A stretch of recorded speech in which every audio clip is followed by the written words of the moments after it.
In this lecture, we want to talk about virtual networks. A virtual network enables resources to securely communicate with each other and with other users over the internet. To understand this, let's have a look at the following, a little bit more traditional example. Let's assume we are in a data center, we are in a company, and of course there's maybe a reporting tool. This reporting tool needs data from a database. This means that these two applications, or the application and the database, need to communicate with each other. So this needs to be possible. And they do this communication by using IP addresses. This means one application, one resource gets one IP address. And this uniquely identifies this application in our network. So like this, they can directly reach each other. So for example, these are the two IP addresses. Also, in a network, we have an IP range. So this is the range of IP addresses that are allowed in our private network.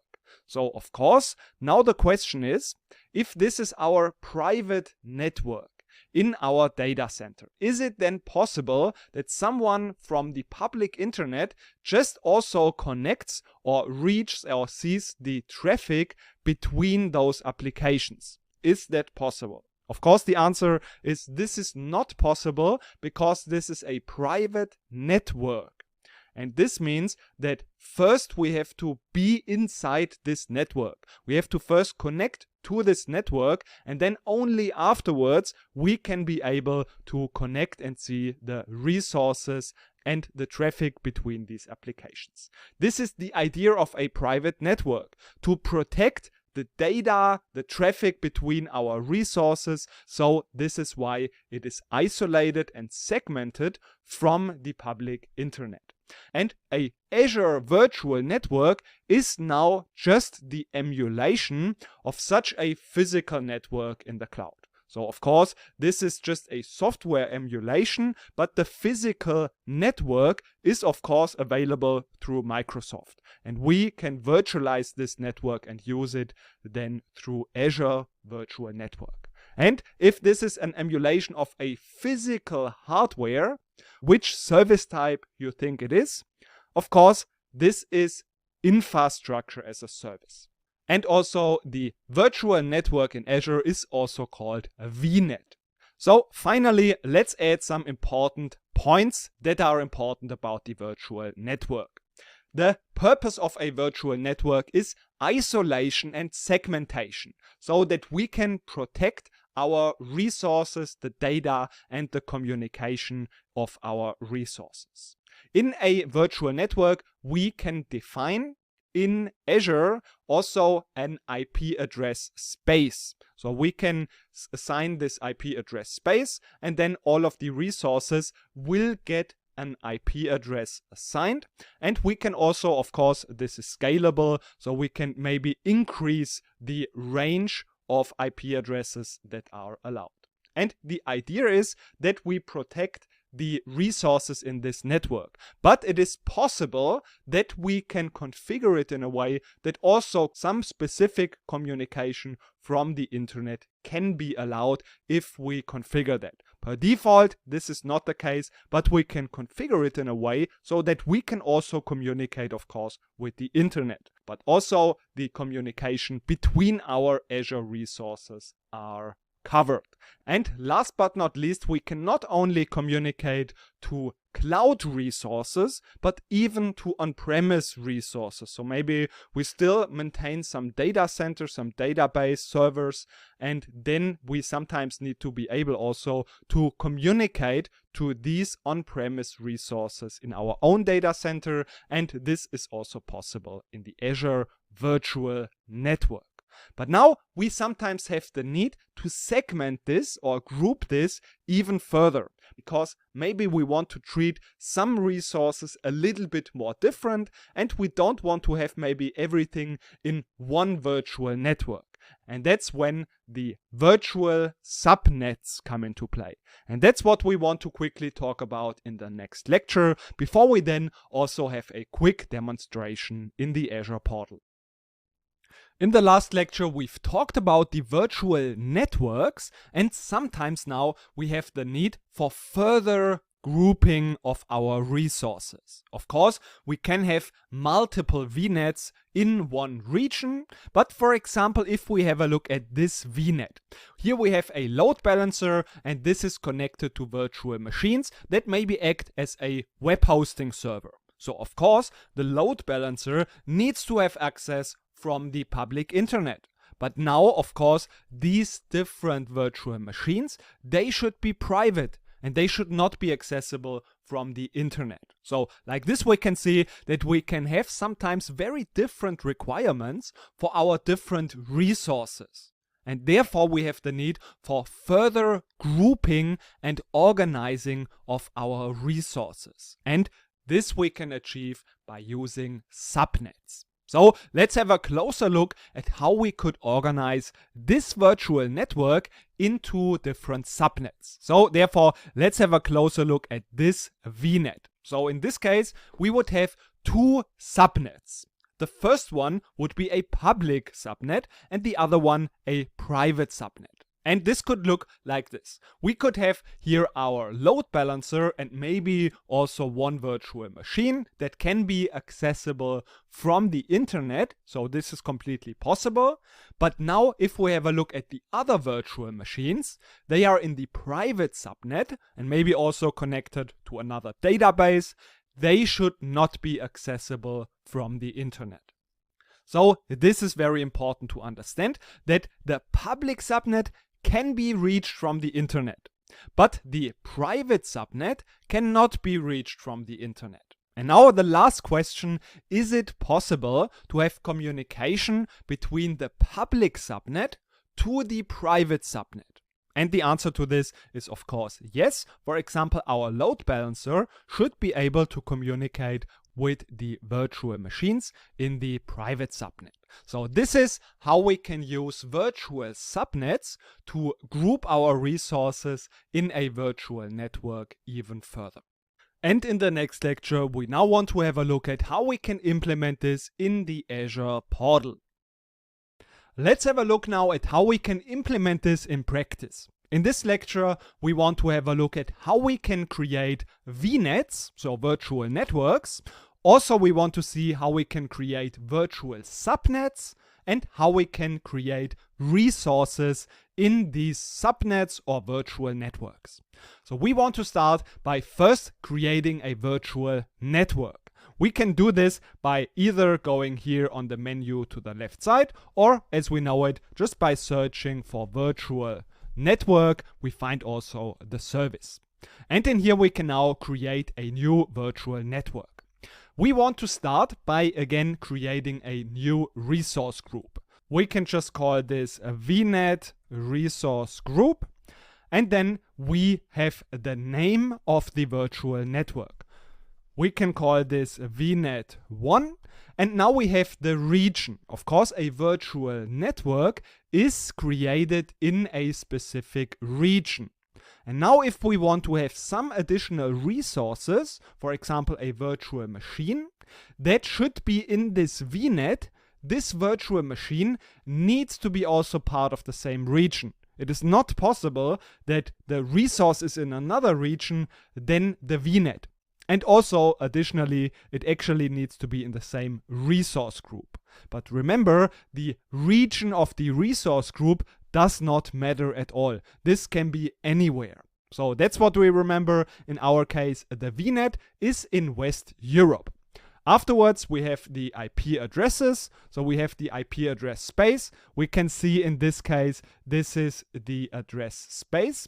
And we can also see that this is the range. So we have around 65,000 addresses available. And we could now also add additional addresses. In our case, we can leave it as it is. And then we have these subnets. So per default, there's already one subnet created. So we can select it, and we could now also rename this. So for example, we could call this public subnet. We could have the subnet address range. and we can then save it, and then we could also add additional subnets. This is also totally possible.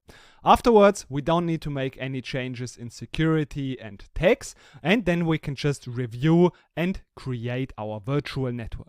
So let's click on create, and then in a few seconds this virtual network should be created. And after just a few seconds, this VNet has been created.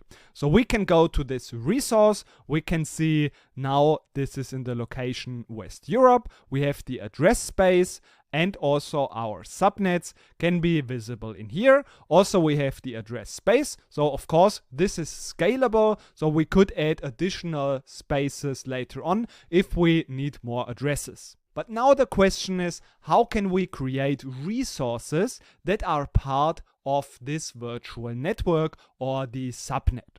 This is also what we want to demonstrate now. So let's go ahead and create a virtual machine and try to add it to this virtual network.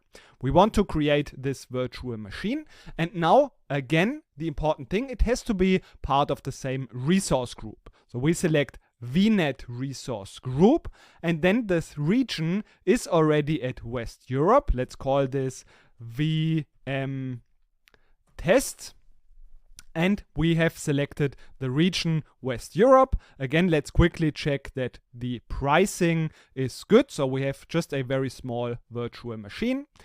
And now if we go to networking, we see that we have already per default our VNet 1 selected.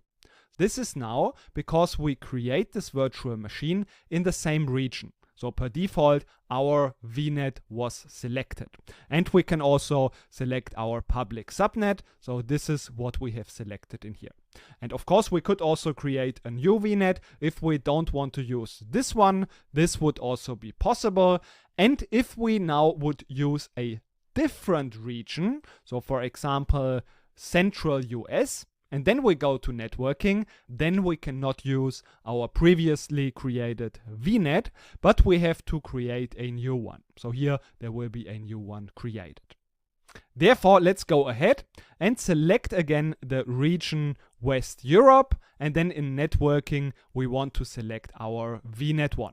So let's go ahead and create this virtual machine in our VNet. We can see validation has been passed. We can create the virtual machine like this.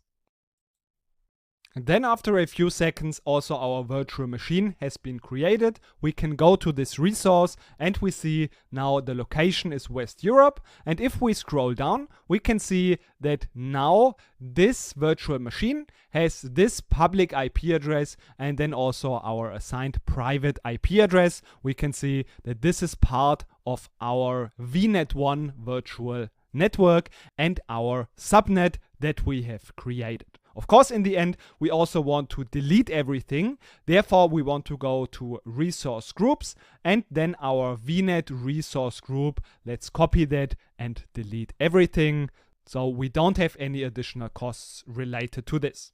That's how we can create a virtual network in the Azure portal. In this lecture, we want to talk about VPN gateways. In our scenario, we have migrated already a lot of resources from the data center to our Azure cloud. So some of the resources we have in a VNet. And now the question is, after we have this migration, we have now, of course, the hybrid cloud model. But now, what if we need to connect, for example, from a virtual machine in our VNet to maybe a database that is in our data center? How can we connect this in a cost-effective way, which is also still, of course, a secure way? And we can do this by using a VPN connection. This is now a connection that goes through the public internet. But of course, to make this more secure, the data will be encrypted and it will travel through our VPN tunnel.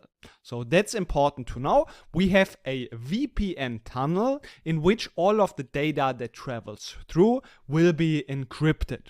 And to establish this connection, we have to install a VPN gateway in our VNet. And there we can set up the connection. We also need to have a VPN device or a VPN gateway in our on-premise data center. And like this, we can create a cost-effective connection from our data center to the Azure cloud. Now we have different types of connection. This kind of connection is called a site-to-site connection. This means we connect our on-premise data center, so some kind of VPN device in our data center, to a virtual network.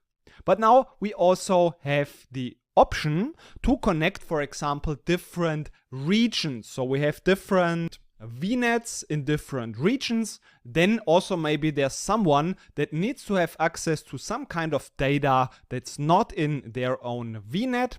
Then we can also use a VPN gateway to establish this connection over the internet. So this is very cost effective just by using a VPN tunnel and encrypting the data. And now this type is not called site-to-site, but if we connect a virtual network to another virtual network, this is called network-to-network connection. But now the question is, what if we need to have more bandwidth? So for example, we need to replicate a lot of data, maybe an entire database or an entire storage account. Then this VPN tunnel will not have such a good performance. It will need a lot of time, and maybe we need to have a more established and more reliable connection with a higher bandwidth. And in this case, we can also use an ExpressRoute. And that's what we now want to have a look at in the next lecture. Let's now talk about ExpressRoute and why this can be beneficial also compared to a VPN gateway. In the last lecture, we've heard that we can establish a VPN connection to, for example, connect different VNets or also connect, for example, our on-premise data center. But now, what if we need to have a stronger connection? So, for example, we want to replicate a lot of data and really have a lot of data transfers between these regions or between these VNets or to our on-premise data center. In this case, we can use ExpressRoute. This is now a private connection that now doesn't go through the public internet. So this can be established by going to a third-party connectivity provider, and they can establish a private connection. So it's not connected to the internet, and nobody can have access to this connection apart from us, and this is why it's a private connection. For this reason, we also don't need to, of course, encrypt the data. It's not going through a tunnel because, after all, it's not even going through the internet, but it's just a real private connection. So, of course, this is now enabling much more bandwidth. So if we want to have a very strong connection with a lot of bandwidth that is even more secure than a VPN connection, more reliable with lower latency, and it's just in general much more consistent, then we can use an ExpressRoute instead of using a VPN gateway. And like this, we can extend, for example, our on-premise networks into the cloud. So this can be a very common use case if we have our data center and we want to extend this into the Microsoft cloud by using an ExpressRoute, which we can establish with the help of a connectivity provider. That would be a very common use case for using an ExpressRoute. In this lecture, let's now quickly have a look at so-called private and public endpoints. If we have a database, then we want to maybe communicate to this database. Maybe we want to connect from a virtual machine to this database. Of course, we have for every resource an IP address. And per default, this is a public IP address. So we call this a public endpoint. This means that we can connect to this virtual machine from anywhere in the internet. So this is, in theory, publicly available. So everyone can talk to this IP address. Of course, still this is a very secure way because we still need to authenticate. We have maybe some kind of access token. So this is still necessary and this can be still protected. And even what we could do is we could say not everyone is allowed to talk to this database. So we could, for example, set up a firewall and then this could protect our database. So like this, we could say only a certain range of IP addresses can be allowed to pass through this firewall and connect to our database. And what we even could do is we could say we have a virtual network and then only the traffic or the resources within this virtual network can talk to our database. So like this, we can make this more secure. But now, if we want to take this even further, we can create a private connection. So we can use private endpoints. For example, we can say we have a virtual machine in our VNet, and now we create a private endpoint in our virtual network, and this is now the connection only to this database. So this is only one connection and no other connection is possible. So like this, we use a private IP address from the virtual network that establishes exactly this connection to our database. And we do this by using the service private link. So that's the service in which we can establish a private endpoint. And this enables now a private connection from our virtual network to a resource. So for example, a database. This is not only possible for databases, but for all of the platform as a service services. So for example, also storage accounts, Cosmos DB, and so on. So that's what we need to remember. I know it's a bit of a complicated topic and you don't need to understand every little detail in here. It's enough to remember that by using a private endpoint, you use a private IP address from your virtual network. And by using this private endpoint, you can basically bring the service, so for example, our database, into your virtual network. And like this, we don't even need to have this public endpoint, so this database cannot even be accessed from anywhere in the public internet. And now let's quickly also have a look at this in practice. So if we are in our Azure account, we have, for example, here a Cosmos DB account. And then if we go to networking, we have this connectivity mode. And in here we can set up how we can connect to this Cosmos DB account, either publicly via a public IP address or service endpoint, or privately using a private endpoint. So for example, we can say just everything can be allowed to connect to this, or we can say only a selected network. And like this, I have already created this virtual network before. We can say only from one specific VNet we can connect to this. So I can select the VNet that I've created before, and there I have to select the subnet that should be allowed to connect to this network. Or alternatively, we can also just set up a private endpoint, and like this we could make this even more secure. So like this, we don't even have this door available, but only this one single private connection.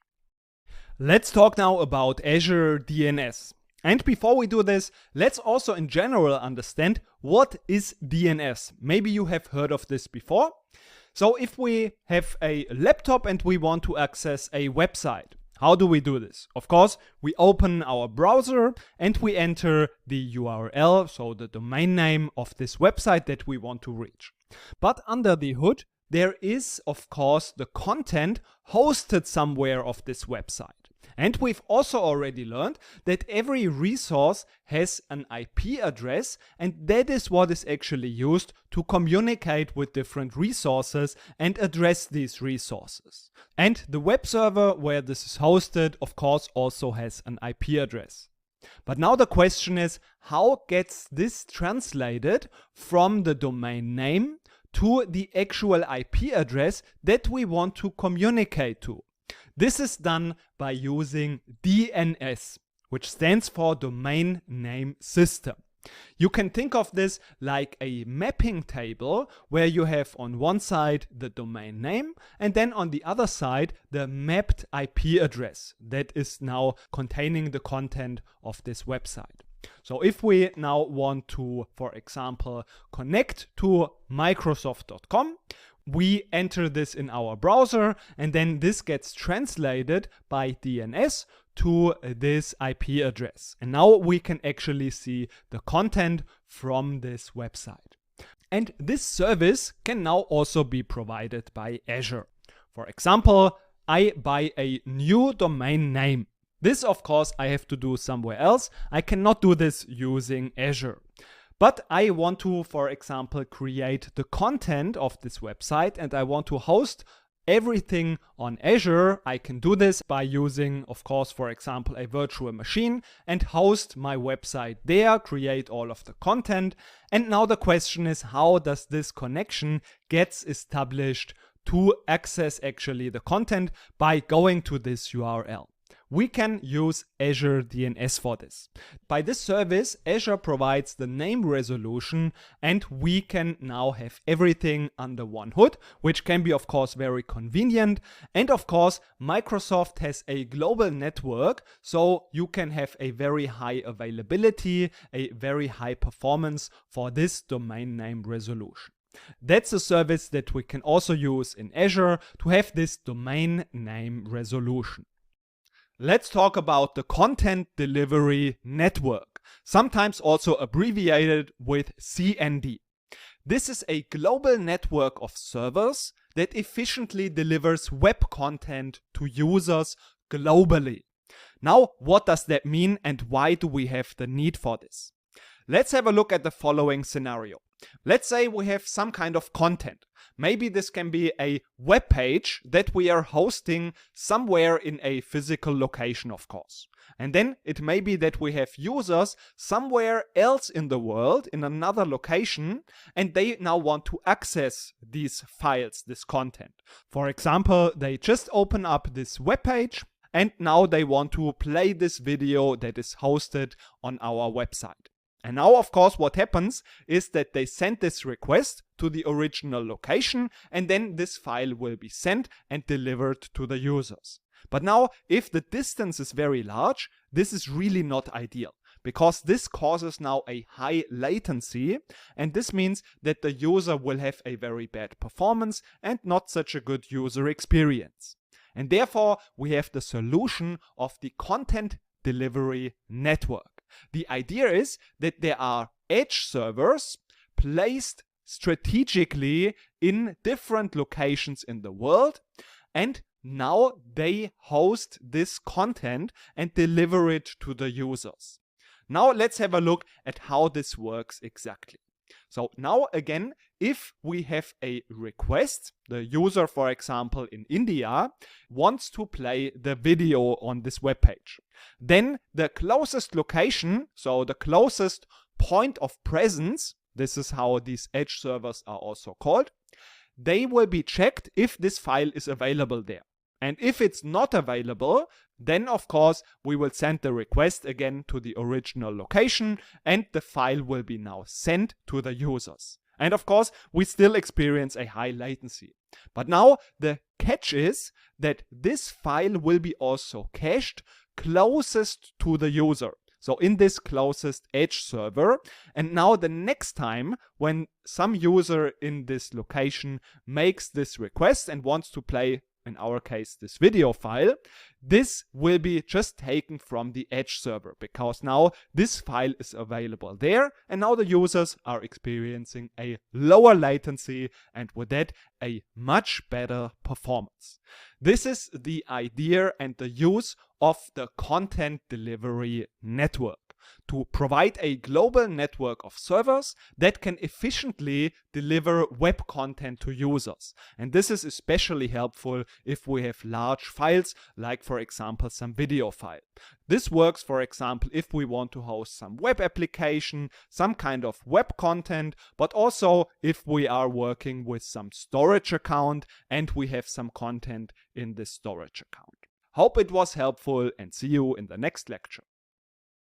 Congratulations on completing this module about networking. In my opinion, this is one of the most difficult ones to digest, and therefore congratulations on making your way through to the summary in here, where we now want to just quickly again summarize what we've learned.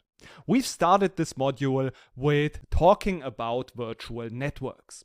A virtual network is just emulating a physical network. So Microsoft has a global infrastructure of networks, and we can use them in a virtualized way to isolate and segment our network traffic. So this is the purpose of virtual networks: isolation and segmentation to enable secure communication of our resources. And also this is possible not only for cloud resources, but we can also use it for our local resources, so our local data center. Then we have talked about the virtual subnets. This is sometimes very helpful if we want to further segment our virtual networks. We can create public subnets. They can be reached from the public internet, but we can also create private subnets, and they cannot be reached from the public internet. What's important though, that from a public subnet, we can access the private subnet. So this is possible. Afterwards, we've talked about VPN gateways.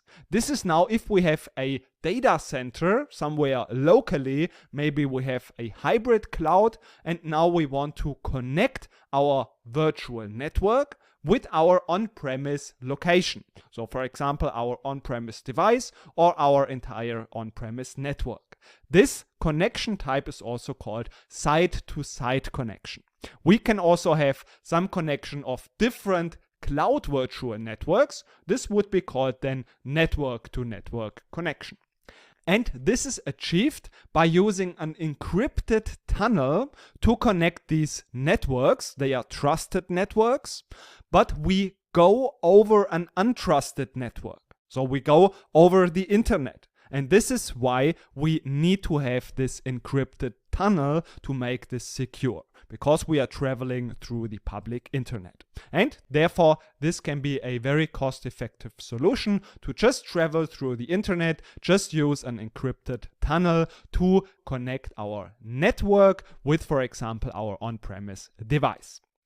If we want to have a more stable, a more reliant solution that also enables a higher bandwidth, we can use an ExpressRoute to extend our on-premise networks into the Microsoft Cloud. And this is now done over a private connection. So now we don't travel over the internet, we don't need an encrypted tunnel, because it's a private connection which we can establish with the help of a connectivity provider. And the benefit, of course, is now this is a much more consistent connection. It can enable a much higher bandwidth, a more secure solution, and in general it's just more reliable. We have much more consistency with this connection that we can also use to extend our on-premise networks into the cloud.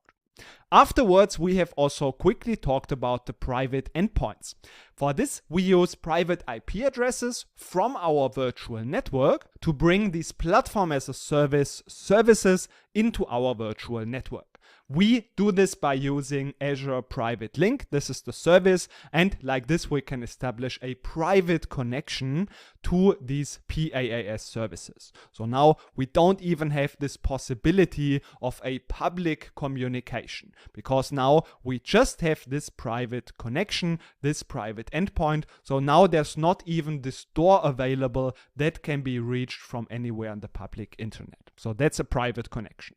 And then in the end, we have also talked about Azure DNS, which provides a domain name resolution by the Microsoft infrastructure. So you can think of this like the phone book of the internet, because this service makes the mapping with the IP address and the domain name.